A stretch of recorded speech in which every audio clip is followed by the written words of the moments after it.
long-haul services out of Christchurch for those same reasons. We have one flight that comes in from Japan via Christchurch to Auckland, which is actually driven more from our air service agreement with Japan and an arrangement we have with Japan Airlines that requires that to happen. Otherwise we would fly that service direct into Auckland as well.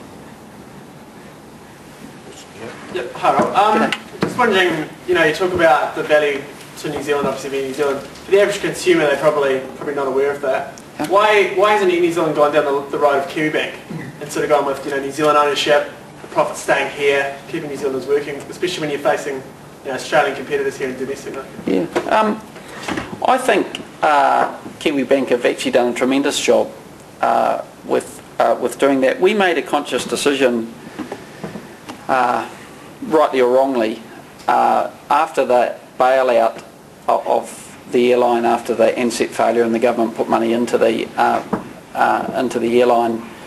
We felt that we had to earn our credibility back again and build an airline that New Zealanders were proud of because they saw it as a genuinely world-class airline competing on the world stage, rather than one that they should support just because it is New Zealand's airline.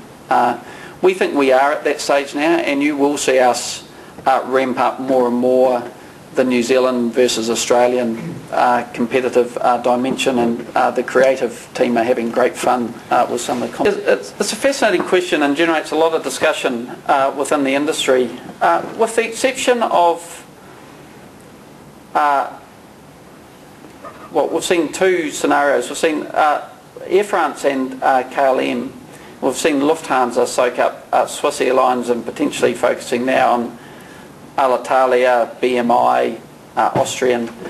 Outside of that, most of the consolidation we've seen in the airline industry to date has been within a geography or within a country, and you refer to a number of US consolidations that have been mooted or in play. The cross-border consolidations, personally I'm more sceptical as to whether they create value. As I just described, the importance for New Zealand of having an airline network centred on New Zealand is very critical to our economy, because there's a lot of the network we fly doesn't make sense to a network centred on Australia or a network centred on Singapore or whatever. Countries are very conscious of that, and that acts as an inhibitor. If us and Qantas got together, the nervousness would be would those marginally profitable New Zealand routes still be flown if all the decisions were being made out of Sydney? And I think those are real issues. So our view is the network advantages of consolidation are largely being achieved by the alliance relationships we have today, the Star Alliance, the One World. There is some cost rationalisation opportunities, which is what we were chasing with Qantas on the Tasman here. But outside of those cost rationalisation opportunities, it doesn't actually seem to be much incentive to consolidation. And despite all the talk, I'm still a sceptic as to whether we're going to see wholesale cross-border consolidation except across Europe within the European community. And almost the last word, Andy Scotland. Andy from Wellington Airport.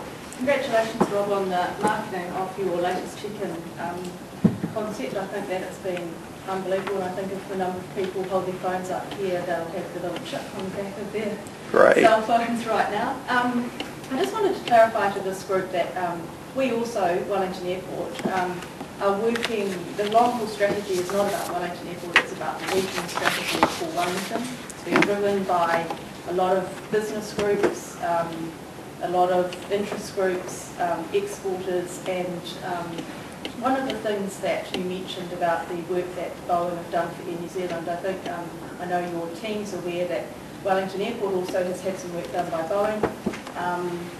There is a little bit of difference around the two lots of work that have been done.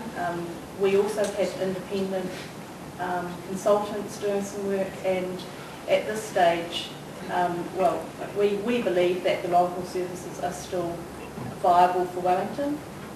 I'd also like to say that the work that we've done around catchments and passenger flows through to Europe with one stop in Asia are still looking from our perspective as if it would support a daily service. So we continue to work alongside Air New Zealand.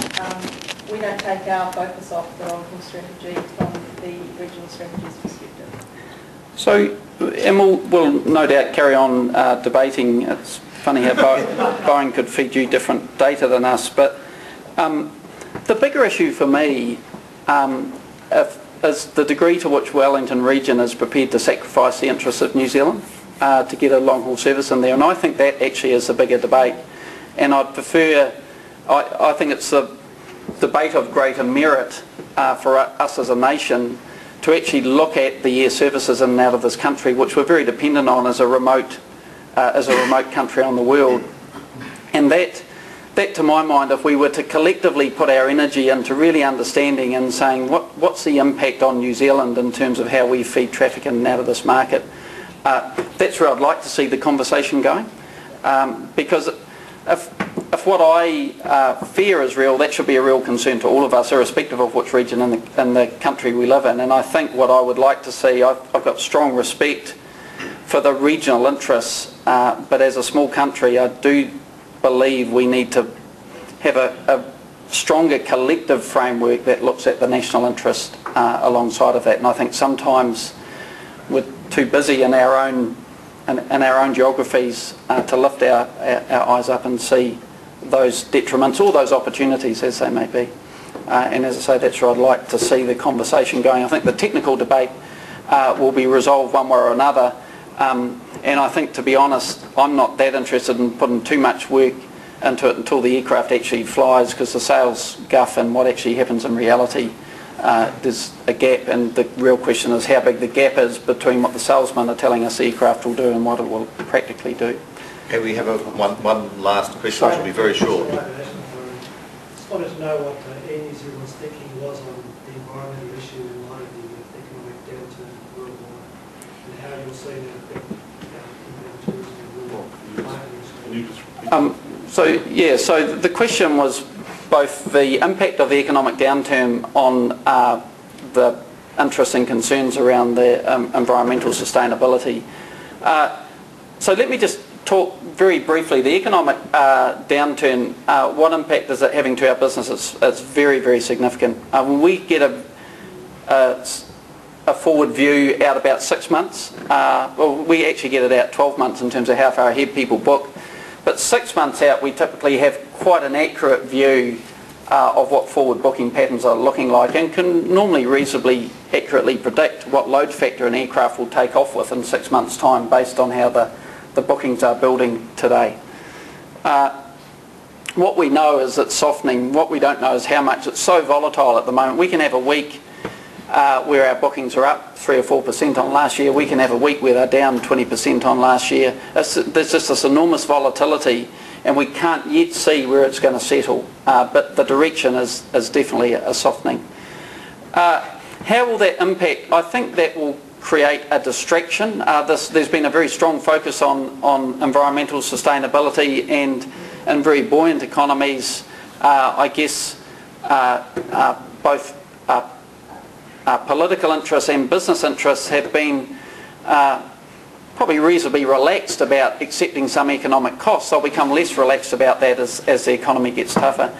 That being said, we still strongly believe that positioning ourselves as a more environmentally sustainable airline is actually a value creation opportunity, not a cost. We still believe that people will pay a premium, and whilst the economic downturn will create a distraction, we don't think it undermines the basic premise that people are caring about this stuff, will continue to care about this stuff, and ultimately will shift their business and be, as I say, prepared to pay a margin, a premium margin to do business with companies that likewise care about their impact on the environment and the sustainability of the environment. Rob, thank you very much. Great. And on behalf of one of our sponsors, Villa Maria, this is a little token of thanks. Thank you. And can I ask Graham Sandbury from Momentum to come up and give a vote? Thanks. Thanks, Charles. Rob, thank you very much today.